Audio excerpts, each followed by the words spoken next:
नमस्कार बहनों, भाइयों, साथियों, प्यारे बच्चों। मैं डॉक्टर सुमन वीर सिंह ज्ञान सागर में आपका स्वागत करता हूं। और हमारी यात्रा चली हुई है ज्ञान की, भारत के संविधान से आपका परिचय। और उसमें आर्टिकल 16 अनुच्छेद 16 भारत के संविधान पे हमारी बातचीत चली हुई थी, हमारा संवाद आपसे चला हुआ था।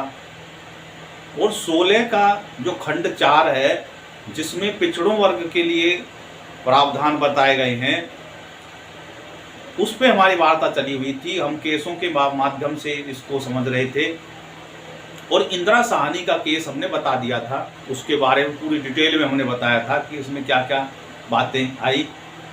इंदिरा साहनी का जो केस था, जब मंडल कमीशन की रिपोर्ट आ गई और देश में आरक्षण के नाम पे दंगे होने लगे, तो ये जो केस था ये सुप्रीम कोर्ट में चला गया कि भाई कैसे हैंडल करें, इस मामले को कैसे हैंडल करें। सरकार ने जो नोटिफिकेशन जारी करा वो सुप्रीम कोर्ट में चला गया और सुप्रीम कोर्ट ने डिसाइड करा कि भाई इसके लिए इसमें ये चीज़ें हैं, और बताया कि प्रमोशन में आरक्षण नहीं दिया जा सकता। और उन्होंने जो ये केस डिसाइड किया वो ज़्यादातर अन्य पिछड़ा वर्गों के हिसाब से डिसाइड किया। और इसमें ये बताया गया इंदिरा साहनी केस में, मंडल कमीशन वाले केस में, कि आप क्रीमी लेयर इसमें बना सकते हैं। अनुसूचित जाति अनुसूचित जनजाति के मामलों को छोड़कर जो पिछड़े और पिछड़े वर्ग के लोग हैं, अन्य पिछड़ा वर्ग जिसको बोलते हैं, उसमें आप जो है क्रीमी लेयर बना सकते हैं, बनाई जाएगी और उसको निकाल दिया जाएगा। यहाँ तक उसमें इंदिरा साहनी के केस में कही। दूसरा कि प्रमोशन में जो आरक्षण है वो नहीं दिया जा सकता और आरक्षण एक बार ही इस्तेमाल किया जा सकता है, आरक्षण का लाभ एक बार ही ले सकता है। जो शुरुआती अवस्था में जो लाभ मिल गया उसके बाद में वो बार बार उसको रिपीट करना चाहे तो नहीं दिया जा सकता। इंदिरा साहनी के केस में कहा गया। तीसरी बात ये कही गई जो बालाजी वाले मामले में थी कि भाई 50% की जो म्याद है उससे ऊपर नहीं आरक्षण बढ़ाया जाएगा। उसके बाद में इंदिरा साहनी के केस में और बात आई सामने कि भाई ये जो आर्टिकल 16(1) में जो बात कही गई है, सबके लिए समान अवसर की बात कही गई है, उन्हें कहा कि ये आर्टिकल जो 16(4) है ये उसका अपवाद नहीं है, जबकि और जितने केस में उसमें अपवाद स्वीकार किया है। और उसमें क्या डिसाइड हुआ, और इसमें डिसाइड हुआ कि भाई ये जो काम है सरकार को ये भी देखना होगा, एक कमेटी बनानी पड़ेगी कि जिन लोगों को आरक्षण का लाभ मिल चुका है पिछड़ों में, उसको सूची से निकाल दिया जाए और जो रह गई हैं उनको सूची में डालने का दिया जाए। और इसमें डिसाइड करने के लिए जाति फैक्टर हो सकती है। और इसके अलावा उसमें उसकी जो पेशा जो अपनाया जा रहा है उसको भी देखा जा सकता है, उसकी स्थिति को देखा जा, सामाजिक स्थिति को देखा जा सकता है, शैक्षणिक स्थिति को देखा जा सकता है। और इसमें क्रीमी लेयर डिसाइड करने के लिए उसकी आर्थिक स्थिति की भी एक कैप बनाई जा सकती है, जो सर्टिफिकेट बनवाने के दौरान उसमें आर्थिक स्थिति उसमें डाली जाती है कि वो क्रीमी लेयर में आते हैं नहीं आते। तो आज के समय में 8 लाख जो है वार्षिक आय जो है वो क्रीमी लेयर की कैप बनी हुई है, जिसकी सालाना आय वार्षिक जो है 8 लाख रुपए है, वो अन्य पिछड़ा वर्ग में आते हैं। और एससी वर्ग के लिए ऐसी कोई कैप अभी तक डिसाइड नहीं हुई है। अभी हाल ही के डिसाइड केस में माननीय सर्वोच्च न्यायालय ने कहा है कि सुप्रीम जो है एससी मामलों में भी कैप होनी चाहिए। और ये कब तक हम करेंगे, क्या ऐसा ही चलता रहेगा? ऐसा नहीं होना चाहिए। और जिन लोगों को लाभ मिल चुका है उनको इसमें से भी क्रीमी लेयर बनानी चाहिए। लेकिन सरकार की कपकपी छूट जाती है और उसको मलेरिया हो जाता है ऐसी बातों को सुनने पर। तो ये कोई भविष्य में ही कोई नरेंद्र मोदी जी से तो ये डिसाइड नहीं हो सकता। इनके अलावा जो कोई मुख्यमंत्री प्रधानमंत्री आएगा या देश में कोई नई पार्टी खड़ी होगी जो युवाओं की होगी, जो ये डिसाइड करेंगे। क्योंकि ये जो पीढ़ी है हमारी, जो से पिछली जो पीढ़ी आ रही है, वो डिसाइड कर सकती है कि भाई आगे क्या होगा, देश का भविष्य कैसे डिसाइड होगा। ये भविष्य के गर्भ में है। वर्तमान में तो हमें दिखाई नहीं दे रहा कि कोई सरकार इस पे कोई नियम बना सकती है। तो इस प्रकार से मंडल जो कमीशन का जो डिसाइड केस था इंदिरा साहनी का, उसमें काफी बातें हमने पिछली वीडियो में बताई। अब इससे आगे चलते हैं। तो इसमें जो कहा कि प्रमोशन में आरक्षण नहीं दिया जाएगा, तो ये जितने भी जाति के जो नेता के धुरंधर थे उन्होंने संसद में धंधुक मचाना शुरू कर दिया और कहने लगे, पार्टियों पे दबाव की गर्दन पकड़ के दबाव डालने लगे कि भाई एक काम करो, प्रमोशन में आरक्षण के लिए संविधान में संशोधन कर दो, संविधान में संशोधन कर दो। अरे भाई इतना गर्दा काटना शुरू कर दिया। अरे भाई सुप्रीम कोर्ट ने कह दी भाई प्रमोशन में नहीं, तो आप इतने, जबकि डॉक्टर साहब भीमराव अंबेडकर ने तो कहा था कि आरक्षण जो है एक सुविधा है, आपने तो उसको हथियार ही बना लिया है। मतलब अब हम किसी को नहीं छोड़ेंगे, हर जगह हमारे हम ही हम, एकों ने अनेकों भूतों ने भवंती है, ऐसे कैसे चलेगा?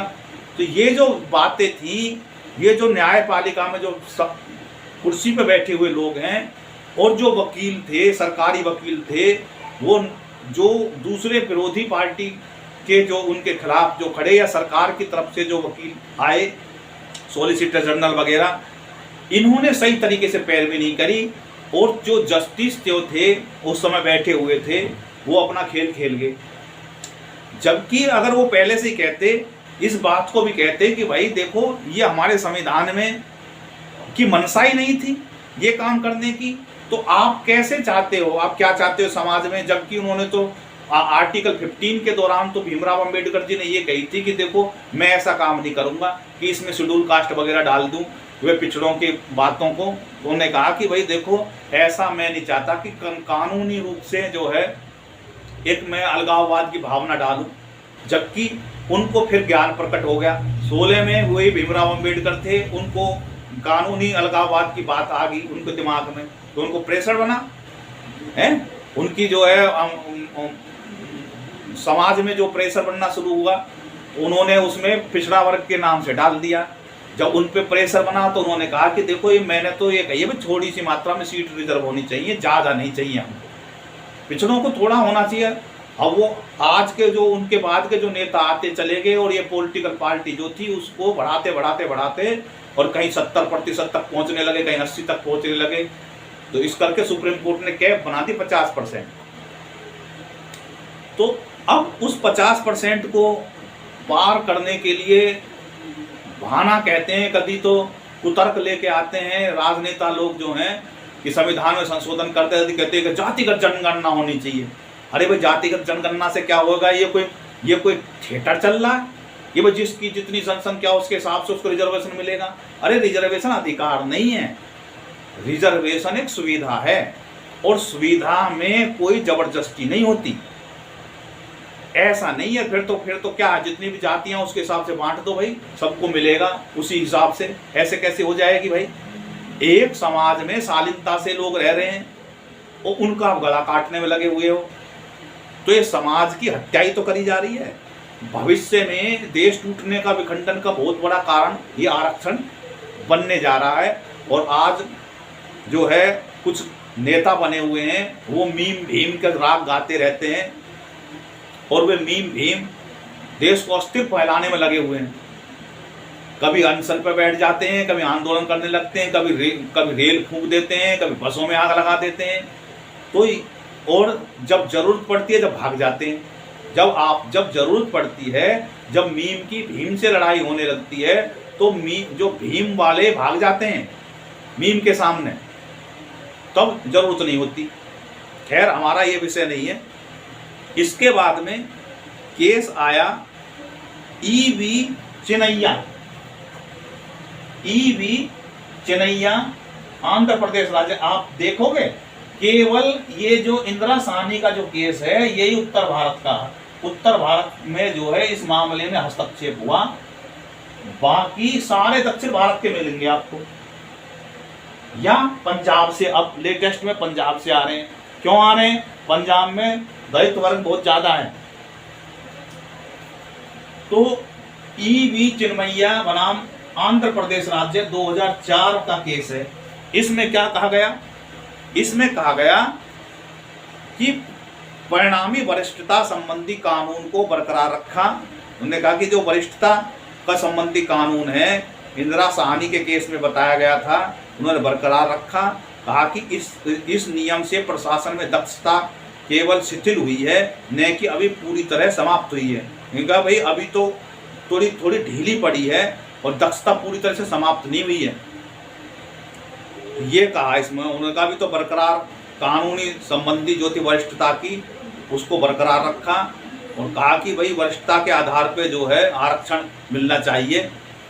और अभी तो दक्षता प्रशासन की थोड़ी सी शिथिल हुई है, अभी पूरी तरह से समाप्त नहीं। अब का सुप्रीम कोर्ट का ये चाहती है कि वो समाप्ति हो जाए है? तो भाई ये जो है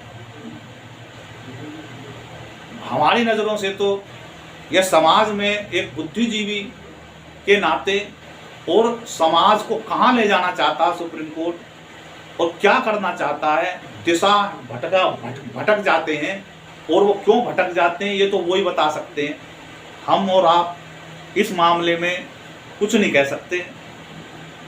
तो हमारा काम केवल जो डिसाइड केस हुआ है उसके गुण अवगुण पर विचार कर सकते हैं और ये हमारा हक भी है। उसके बाद में केस आया एम नागराज बनाम भारत संघ। इस केस के बाद में ये आया कि भाई अभी तो इसने तो कहा अभी तो ढीली पड़ी है दक्षता। अब बात आई एम नागराज बनाम भारत संघ। तो एम नागराज वाले केस में डिसाइड हुई, ये 2006 में केस आया। और इससे पहले और जो केस थे वो भी बताऊंगा मैं, पहले इसको बता दूं। तो ये सर्वोच्च न्यायालय में गया और सर्वोच्च न्यायालय में कहा कि अनुसूचित जाति और अनुसूचित जनजाति के लिए पदोन्नति में आरक्षण से संबंधित, क्योंकि उन्होंने प्रमोशन में आरक्षण का संविधान संशोधन करवा लिया था 1995 में। नरसिंह राव जाते जाते खेल खेल गए थे क्योंकि उनकी पूर्ण बहुमत की सरकार नहीं थी, लेकिन बाद में वो अधूरा काम जो है वो आगे देवगौड़ा की सरकार आई, उन्होंने उसमें संयुक्त मोर्चा की सरकार ने ये काम करा। तो उसमें ये डिसाइड हुआ कि सर्वोच्च न्यायालय ने 3 बातें कही इसमें। एम नागराज के मामले में उन्होंने कहा ठीक है, प्रमोशन से आरक्षण का जो संविधान संशोधन था वो इसमें चैलेंज करा गया।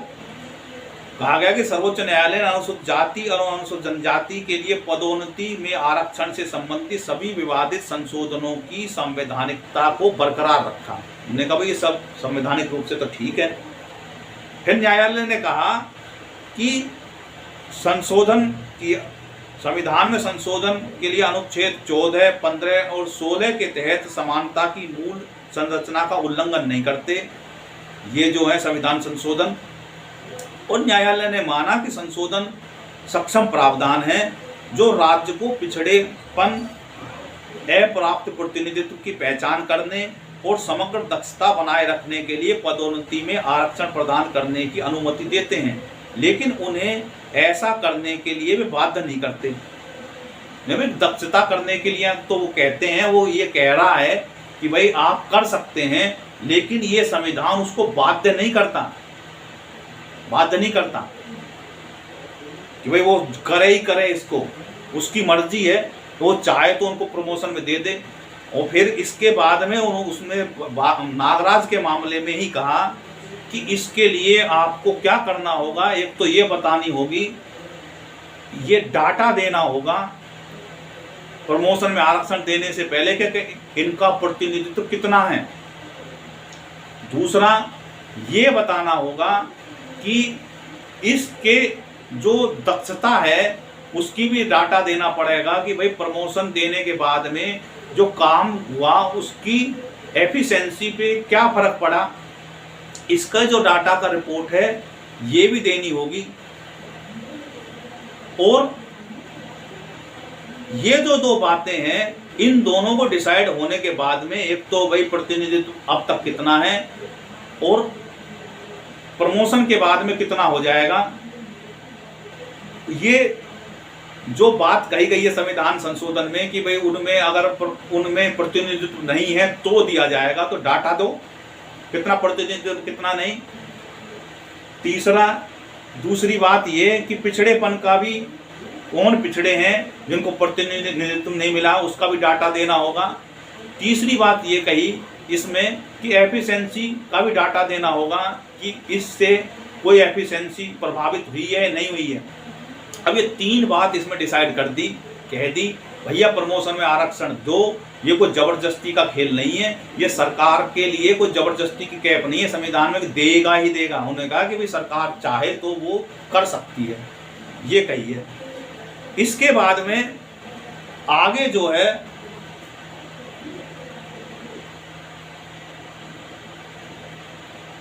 केस आया 2020 में पंजाब राज्य और अन्य देविंदर को पंजाब में जल्दी से देविंदर बोल जाते हैं, देविंदर व अन्य 2020 का केस आया। इसमें जो मुख्य बातें थी वो ये थी कि न्यायालय ने कोटा बनाम दक्षता के प्रश्न को पुनर्परिभाषित करते हुए तर्क दिया कि आरक्षण संविधान में निहित वास्तविक समानता के जनादेश को दर्शाता है, न कि समानता के लिए नियम का अपवाद है। यानी कि उल्टी वाणी बोलनी शुरू कर दी, और जो अंदर ही अंदर जो सेटिंग चलती रहती है न्यायालयों में, ये उनका खेल है कि भाई आरक्षण जो है संविधान में निहित समानता का जनादेश दर्शाता है और न कि समानता के नियम का अपवाद है। दूसरी बात, न्यायाधीश चंद्रचूड़ की कार्य कुशलता पर राय, उन्होंने तर्क दिया कि परीक्षा में अधिक अंक प्राप्त करना आवश्यक रूप से उच्च कार्य कुशलता में योगदान नहीं देता और न्यूनतम योग्यताएं पूरी करना कुशल प्रशासन बनाए रखने के लिए पर्याप्त है। अब बताओ, चीफ जस्टिस ये कह रहा है कि मिनिमम जो क्वालिफिकेशन, जो मिनिमम जो अंक लाने वाले हैं उतने ही पर्याप्त हैं। इससे ज्यादा जो अंक ला रहा है इससे ये नहीं होगी कि एफिशिएंसी बढ़ जाएगी। अब बताओ, अगर ये चीफ जस्टिस साहब जो हैं टेस्ट पास करके यहाँ आए हुए होते सुप्रीम कोर्ट में, तो ये ऐसी बातें नहीं करते, क्योंकि ये तो इनके तो पिताजी भी जज रहे हैं चीफ सुप्रीम कोर्ट में।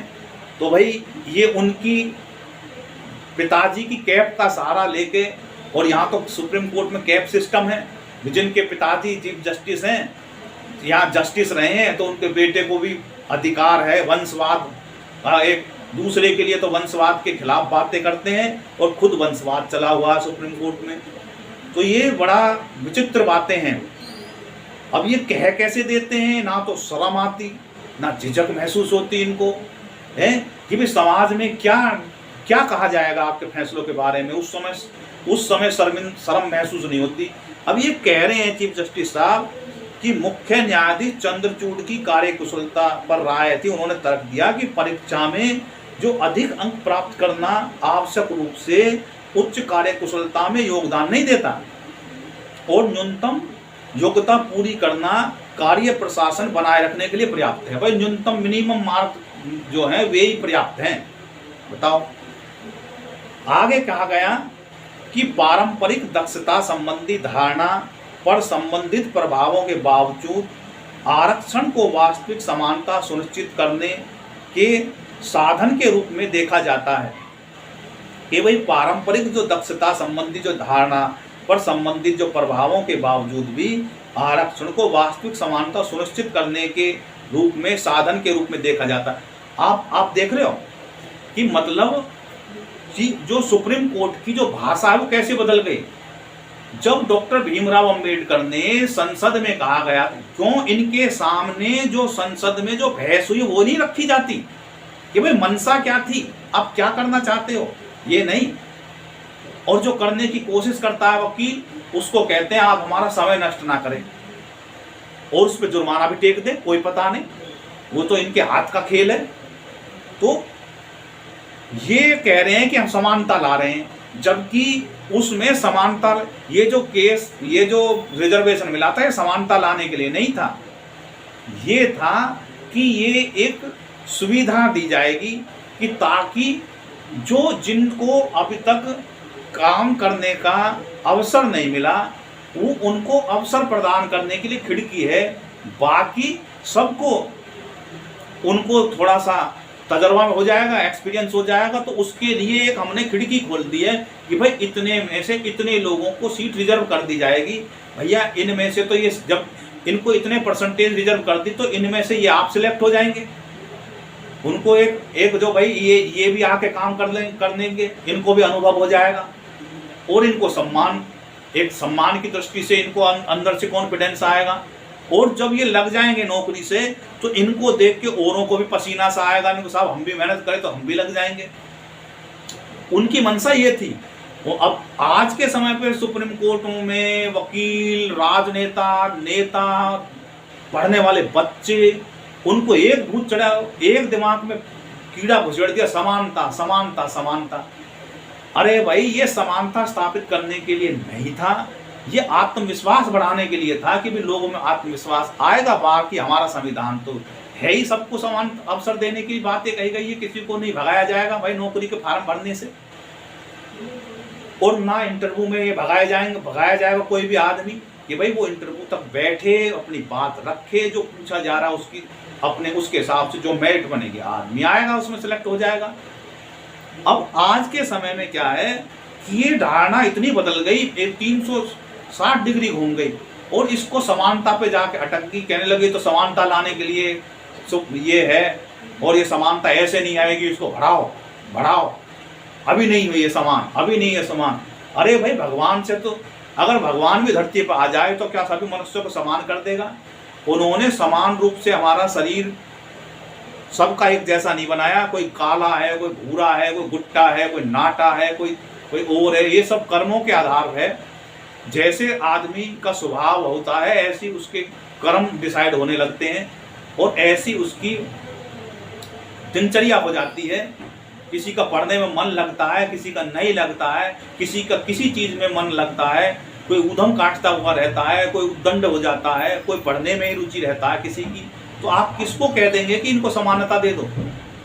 भगवान पे भी समानता नहीं दी जा सकती तो फिर मनुष्य क्या विषाद है। हम कोशिश करने में लगे हुए हैं, पत्तों पे पानी छिड़क रहे हैं, जड़ हमारी खोखली हो चुकी है, कैसे काम चलेगा? तीसरी बातें इसमें कही गई, बड़े हास्यास्पद बातें हैं जो मैं आपको बता रहा हूं। आगे कही आरक्षण बनाम योग्यता में द्वंद्व को खारिज कर दिया। उनने में आरक्षण और योग्यता जो है वो खारिज कर दिया और संवैधानिक संशोधनों से इस द्वंद्व को स्पष्ट खंडन माना जाता है। और जो संविधान में संशोधन के द्वारा इस युद्ध में जो है जो स्पष्ट है वो खंडन माना जाता है। आरक्षण बनाम जो योग्यता का जो युद्ध है वो खारिज कर दिया और कहा भी संवैधानिक संशोधन से ये स्पष्ट रूप से खंडन हो जाता है। इसका जो युद्ध है, द्वंद्व है, वो खारिज हो जाता है संविधान संशोधन से। संशोधन होने के बाद में तो कोई बात ही नहीं रह जाती। तो कहा कि प्रमोशन में जब रिजर्वेशन का एक संविधान में संशोधन हो गया तो जो युद्ध चल रहा था वो तो खारिज ही हो गया। अब काहे की जरूरत है कोई युद्ध? अब तो संविधान में संशोधन हो गया, वो द्वंद्व वो खारिज हो जाना चाहिए। तो इस प्रकार से जो है इसमें ये जो है जो लब्बू लुबाब जो था, जो एम नागराज के केस में जो डिसाइड हुआ था, उसको एम नागराज वाले केस को पलटने के सिलसिले में ये आगे कार्रवाई इसमें हुई और कहा गया इसमें कि भैया जो दक्षता की जो बात है, एफिशिएंसी की जो बात कही गई है, वो बेकार की बातें हैं। एफिशिएंसी पर कोई फर्क नहीं पड़ने वाला। मिनिमम जो क्वालिफिकेशन है, जो मिनिमम मार्क्स हैं, वही काफ़ी होते हैं। मैक्सिमम से कोई ज़रूरत नहीं है। एफिशिएंसी कुछ नहीं होती है। अब जो है बड़े बच्चों को बताते समय भी बड़ी हंसी आती है कि वो क्या कहेंगे। ये ऐसे ऐसे सुप्रीम कोर्ट से केसेस के फैसले आते हैं। इसके बाद में एक केस आया इससे पहले जर्नैल सिंह लक्ष्मी नारायण गुप्ता का। ये जो जर्नैल सिंह वाला जो एम नागराज के केस को काटने के लिए जो है पंजाब से उठा, और इसमें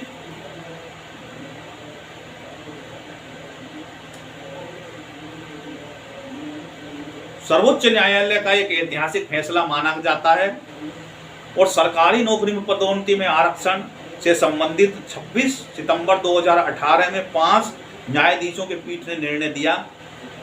जो मुख्य बातें इसमें क्या थी कि पिछड़ेपन का जो डेटा है और क्रीमी लेयर और एम नागराज का जो फैसला था 2006 का, उसमें संशोधन करने की जो लिए ये आया गया। कहा गया पहली बात जो उसमें कही गई थी कि पिछड़ेपन का डेटा, कोर्ट ने कहा कि राज्य सरकारों को पदोन्नति में आरक्षण देने के लिए SC/ST कर्मचारियों का पिछड़ापन साबित करने का हेतु मात्रात्मक डेटा इकट्ठा करने की जरूरत नहीं है। बताओ, एम नागराज में इसी सर्वोच्च न्यायालय ने कहा था कि भैया आपको डेटा पिछड़ेपन का आधार का डेटा देना होगा कि भाई ये पिछड़े हैं। उनने कह दी इसमें तो ये जो 5 न्यायाधीश थे इनको विशेष ज्ञान प्रकट हो गया और उन्होंने कह दी कि भैया कोई जरूरत नहीं है। अब एक तुक नहीं बनती। अब आप ही पहले एक मामले में डिसाइड कर रहे हो कि डेटा दो, अब आप ही कह रहे हैं डेटा मत दो। हद, ये तो हद हो रही है। इसके बाद में क्रीमी लेयर की बातें आई तो सर्वोच्च न्यायालय ने स्पष्ट किया कि क्रीमी लेयर का सिद्धांत SC/ST वर्ग पे लागू नहीं होगा। इसका मतलब यह है कि इस वर्ग में जो संपन्न लोग हैं उन्हें पदोन्नति में आरक्षण का लाभ, इसका मतलब कि इस वर्ग के जो संपन्न लोग हैं उन्हें पदोन्नति में आरक्षण का लाभ नहीं मिलेगा, ऐसा नहीं है। SC/ST पे ये लागू नहीं होता। अन्य पिछड़ा जो वर्ग के लोग हैं उनमें ये डिसाइड होता है कि जो इनमें क्रीमी लेयर है या नहीं है, वो उनमें है, इनमें नहीं है।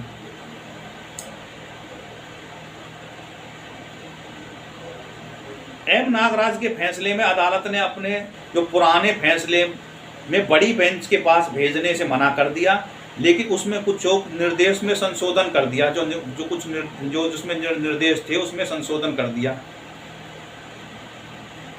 इस प्रकार से उसको डाइल्यूट करने के, उसकी जो गूंज थी एम नागराज की, उसको डाइल्यूट करने के लिए ये केस जर्नैल सिंह बनाम लक्ष्मी नारायण गुप्ता का 2018 में सुप्रीम कोर्ट ने उसको डाइल्यूट कर दिया। कहती डेटा वेटा की कोई जरूरत नहीं है पिछड़ापन देने का।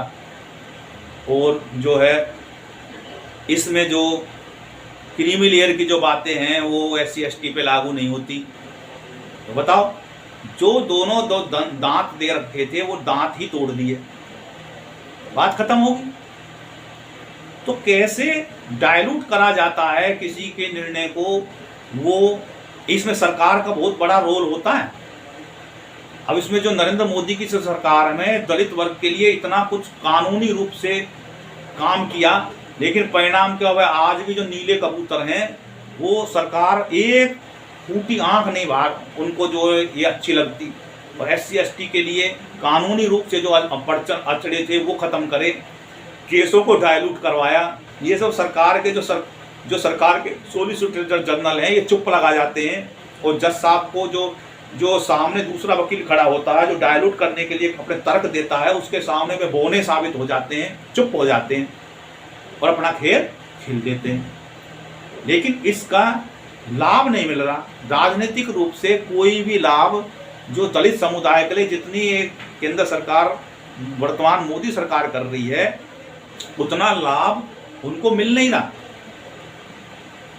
उनको लाभ इतना मिल नहीं रहा जितना मिलना चाहिए। कोई गुण एहसान नहीं है। इसके अलावा जो केसेस डिसाइड हुए उनमें एक केस था 1964 का, क्योंकि आज हम इसको खत्म करने के मूड में हैं। एक केस था 1964 में टी देवदासन बनाम भारत संघ, कैरी फॉरवर्ड का नियम इसमें आया था। कैरी फॉरवर्ड का इसमें नियम था जिसको बैकलॉग बोलते हैं। वो सुप्रीम कोर्ट ने यह कहा कि असमान आरक्षण लागू करके समान अवसर का सिद्धांत का उल्लंघन नहीं किया जाना चाहिए, अन्यथा इससे संविधान के अनुच्छेद 14 पर असर पड़ेगा। सुप्रीम कोर्ट ने यह भी स्पष्ट किया कि यदि आरक्षण 50% से अधिक हो जाता है तो कैरी फॉरवर्ड का नियम काम करना बंद कर देगा। लेकिन बाद में ये जो है इसमें संविधान संशोधन कर दिया गया। 2000 में जो है संविधान संशोधन कर दिया गया इसमें, जब अटल बिहारी की सरकार थी, और उनको भी कोई लाभ नहीं हुआ और कांग्रेस की सरकार बन गई। तो जितने भी ये बीजेपी की सरकारों ने करा, लाभ नहीं मिल पाया उनको। ये तो जो है जो पॉलिटिकल लाभ लेना था वो नहीं मिल पाया।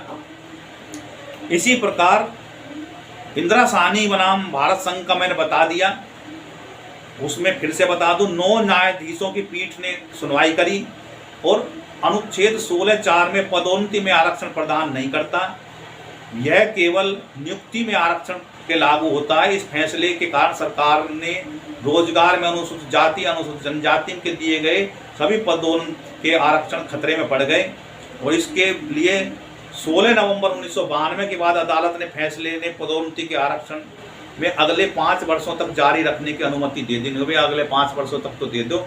उसके बाद में संविधान संशोधन हो गया।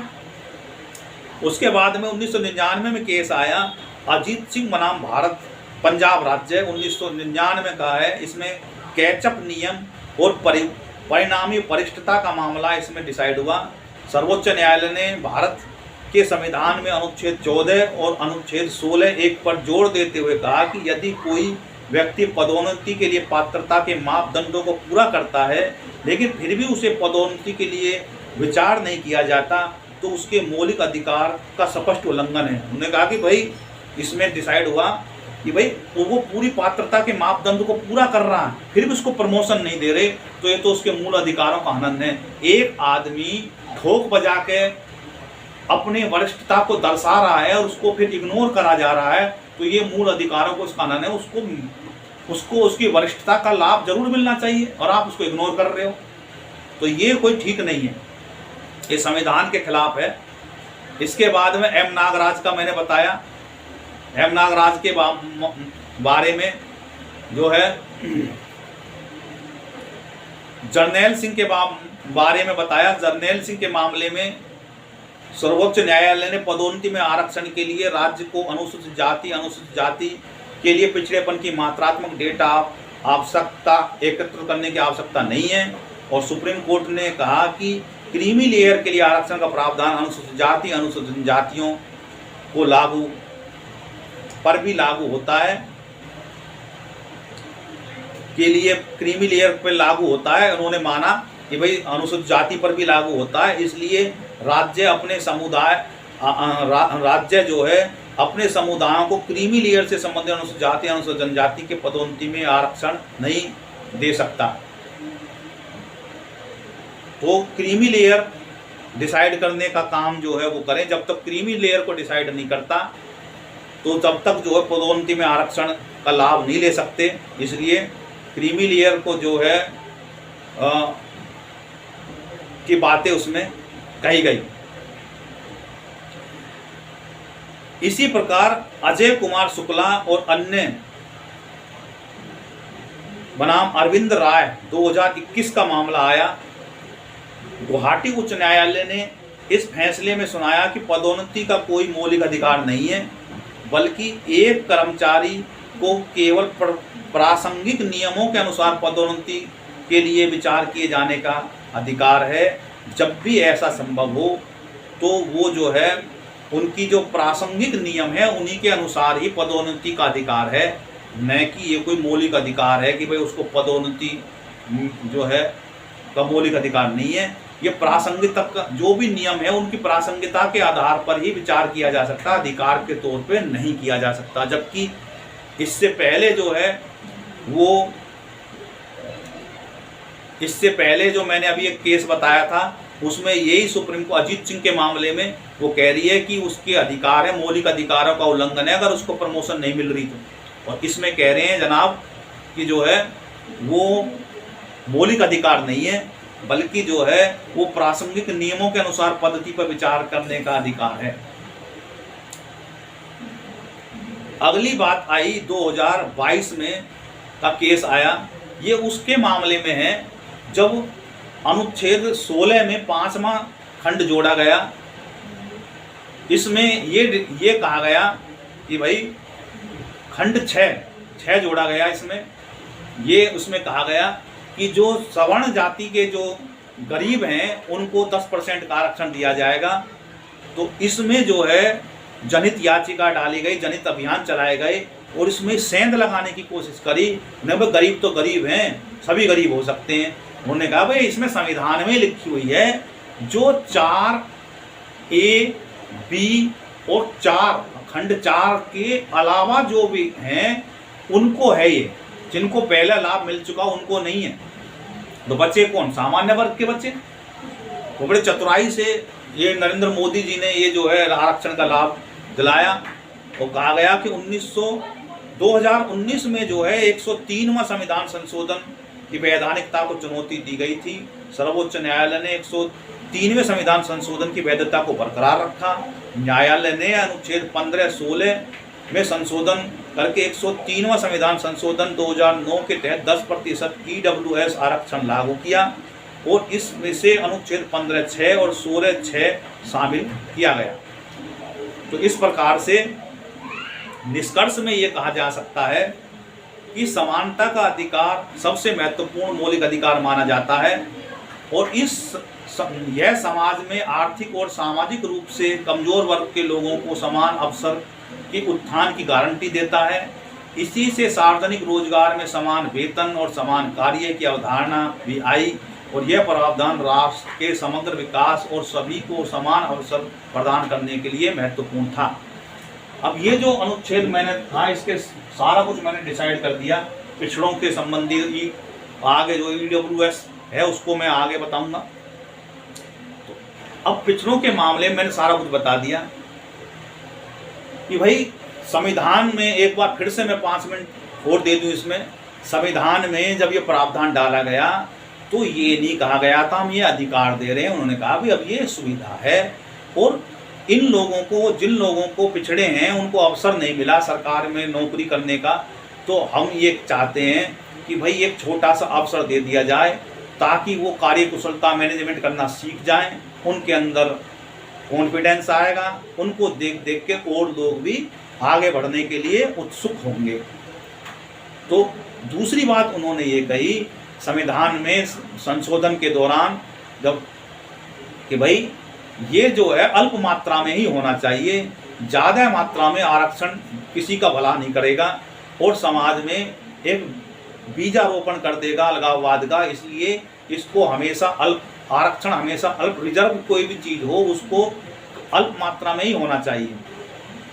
आज के समय में विकट स्थिति पैदा हो गई और आज सर्वोच्च न्यायालय बार बार ये इसी बात को कहते हैं कि जिनको अवसर मिल गया उनको इसके लाभ, उसमें भी क्रीमी लेयर बननी चाहिए। ये तो डिसाइड होगा किन किन को लाभ मिल गया और जिनको लाभ नहीं मिला एक बार भी उनको लाभ मिलना चाहिए। अब उनमें कुछ तो कैप बने। एक को तो परिवार पीढ़ी दर पीढ़ी लाभ ले रहा है और एक बेचारे डांडे ढोते हुए फिर रहे हैं आज के समय में भी। तो ये सरकारों पे बार बार कहते हैं कि भाई आप कमेटी बनाओ, ये देखो किन किन को लाभ मिल गया, उसके लिए क्या आप नियम बना सकते हैं। अगर सारा कुछ सुप्रीम कोर्ट ही डिसाइड करने को बैठ जाएगा तो फिर बवाल कटेंगे, फिर संविधान में संशोधन करते हुए फिरेंगे उसकी काट को कम करने के लिए। इसलिए आज के समय की जो मांग है वो ये है कि भाई इसमें क्रीमी लेयर बननी चाहिए और आरक्षण जैसे कहा गया था तर्क संगत होना चाहिए। ये नहीं है कि मुंह फाड़ के भाई इसको 80% कर दो, 90 कर दो। अरे भाई फिर भी किसी को कुछ नहीं मिलेगा, क्योंकि आपने संख्या इतनी बढ़ा ली, पिछड़ों की संख्या इतनी कर गिरी कि पूरा समाज पिछड़ा हो गया। अपने आप को पिछड़े में साबित करने में लग गए कि हम भी पिछड़े हैं जी, हम भी पिछड़े हैं। और क्यों? उनको दिखने लगा कि इसकी वजह से देखो सामने वाले की कैसी उन्नति हो गई है, उन्होंने इतना पैसे कमा लिए। सरकारी नौकरी का मतलब है पैसा कमाना, लोगों के मन में धारणा काम करना नहीं, क्योंकि सरकारी जब तक नौकरी नहीं मिलती, जब तक तो जी हमको नौकरी नहीं मिल रही, बेरोजगार हैं, जैसी नौकरी मिल जाती है तो उनकी जो ये चोंच है वो बंद हो जाती है। फिर कहते हैं चुप हो जा, फालतू नहीं बोलने का, हो जाएगा तेरा काम, कल को आना, परसों को आना, ठीक है टाइम नहीं मिला फिर करेंगे। वो ऐसे लताड़ लगाने लग जाते हैं, काम कुछ नहीं करते, क्योंकि जिम्मेवारी कोई है नहीं। कौन गला पकड़ के कहे कि भाई तू काम क्यों नहीं करता? क्या आजकल जनता की कोई सुनवाई होती है इन मामलों में? कुछ नहीं होता। तो और बल्कि उन पे एक आईपीसी में सेक्शन है कि कारण काज में बाधा उत्पन्न कर दी और दलित सामने बैठा तो वो दलित एक्ट लगा देता है। तो आम आदमी बेचारा डरता डरता सा तो सरकारी दफ्तर में जाता है, कहता बाबूजी आ जाऊं, आ जा। बेचारा वो डरते, हाँ क्या काम है? वो बेचारा कांपता कांपता सा कहता साहब बाबूजी इतने दिन हो गए मेरा काम नहीं हुआ, ठीक है देखेंगे। ऐसा चल रहा है, तो ऐसा नहीं होना चाहिए। खैर आज हमने ये जो है पिछड़ों के मामले में जो आरक्षण की बात थी वो हमने पूरी कंप्लीट करी। आज तक की डिसाइड सारे केसों को मैंने आपको बताया। इस वीडियो में इतना ही। आप इस वीडियो को देखें और इसको शेयर करें, समाज में फैलाएं ताकि जागरूकता आए। और संविधान को पढ़ा करो। पढ़ने का मतलब ये नहीं है कि भाई हमने पढ़ लिया, उसको समझो। और जो संविधान के बनने के दौरान में जो डिबेट हुई थी उसको जरूर पढ़ें। ये ऑन इंटरनेट पे भारत के जो है संसद है उसकी वेबसाइट में पड़ी हुई है। डिबेटों को पढ़ें, वो हर भाषा में है, क्षेत्रीय भाषाओं में भी है। आप ट्रांसलेटर की मदद से उसको ट्रांसलेट कर सकते हैं। उसको पढ़ें, समझें कि भाई संविधान बनने की मंशा क्या थी। और जब वो मंशा को पूरा संविधान नहीं कर रहा आज के समय में, तो उस मंशा के आधार पर चैलेंज करा जा सकता है कि भाई संविधान निर्माताओं की मंशा ये थी, ये नहीं थी कि आप जो आजकल कर रहे हैं, ये नहीं थी। तो आज के समय में जो आरक्षण की स्थिति है वो संविधान निर्माताओं की मंशा नहीं थी कि भविष्य में ऐसे कुछ होगा, वरना आज लाठी लेके वो इन नेताओं को पे चढ़ बैठते और रोजाना सपने में डराते। भाई ऐसा नहीं हो, तो समाज में अलगाववाद के बीज नहीं बूते। आज समाज में आरक्षण के नाम पे अलगाववाद फैला हुआ है। और ये कॉलेज में बच्चा जैसे ही एडमिशन लेता है, वहाँ से उसको जब ये पता पड़ती है कि साहब तेरे साथ में तो गदर हो रहा है, वो वहाँ पे डेस्क लगाए बैठे रहते हैं, आ जाओ मेरे धोरे आ जाओ, हमारा भाई है तू, और बुलाने लगते हैं। और वहीं से ही अलगाववाद के बीज बूने लगते हैं। फिर वहाँ से वो धीरे धीरे वो उनके जो पदाधिकारी होते हैं, उनके जो नेता वर्ग होते हैं, जो उनको गाइडलाइन देते हैं, उनको ट्रेनिंग करते हैं, भाई तुमको ऐसे करने, अपनी अपनी गोटी करनी है, ये हमारे वोट बैंक हैं, इनको बना के रखो। क्योंकि फिर उनको चुनाव भी लड़ना होता है बच्चों को, तो अपने हिसाब से वो ऐसे कैंडिडेट होते हैं कि वो अम्बेडकरवादी बन जाते हैं, कोई मार्क्सवादी बन जाता है, कोई दक्षिणपंथी बन जाता है, कोई वामपंथी बन जाता है, कोई स्वर्ण समाज का बन जाता है। तो इस प्रकार से सब अपने अपनी राजनीति के गुणाभाग सीखने लगते हैं और भारत की जो एकता है उसको खंडित करने लगते हैं। और यहीं से ही देश में प्रगति की बाधा में रुकावट होने लगती है और जो अपनापन है, अपनत्व है, वो खत्म होने लगता है। और उसका दुष्परिणाम ये होता, मुकदमेबाजी होने लगती है, बच्चों में लड़ाई झगड़े। पढ़ने पर तो ध्यान छोड़ देते हैं, वो नेतागिरी में लग जाते हैं। और उसके चंगुल राजनेताओं का तो काम ही है कि भाई उनको जो जहाँ उनको ज्ञान अर्जित करना चाहिए उस ज्ञान की कसौटी से उनको अलग कर दो। अगर उनको ज्ञान हो जाएगा तो तुम्हारी कुर्सी को छीनने के लिए आगे भगेंगे। तो इसलिए समाज में तोड़ फोड़ होती रहनी चाहिए, ये राजनेताओं की हमेशा मंशा रहती है। हमको क्या है, इनसे बचना चाहिए और समाज में एकता लानी चाहिए और सबका हक सबको मिलना चाहिए और मेहनत से ही सब कुछ मिला जा सकता है। अगर बगैर मेहनत के कोई हासिल करी जाएगी तो वो अच्छे परिणाम नहीं देती। क्यों? ना तो काम करने वाले को उसको कोई उसका मतलब गिला शिकवा होता, ना उनको ये होती कि मैंने ये जो नौकरी कैसे पापड़ पेल के मिली है उसी को ही जो चीज़ किसी को तरसा के जो चीज़ मिलती है उसका जो मज़ा है वो किसी को प्लेट में पड़ी पढ़ाई मिल जाए उसका कोई आनंद नहीं आता, उसको वैल्यू नहीं रहती। तो इसकी कितनी वैल्यू है, समाज के लिए कोई पद है वो कितना जरूरी है। आप उसको काम नहीं करेंगे ढंग से तो कैसे काम चलेगा, देश की प्रगति रुक जाती है। हमारा काम है समाज में चेतना लाना और भाईचारा पैदा हो। भारत माता की जय। जय हिंद, जय भारत।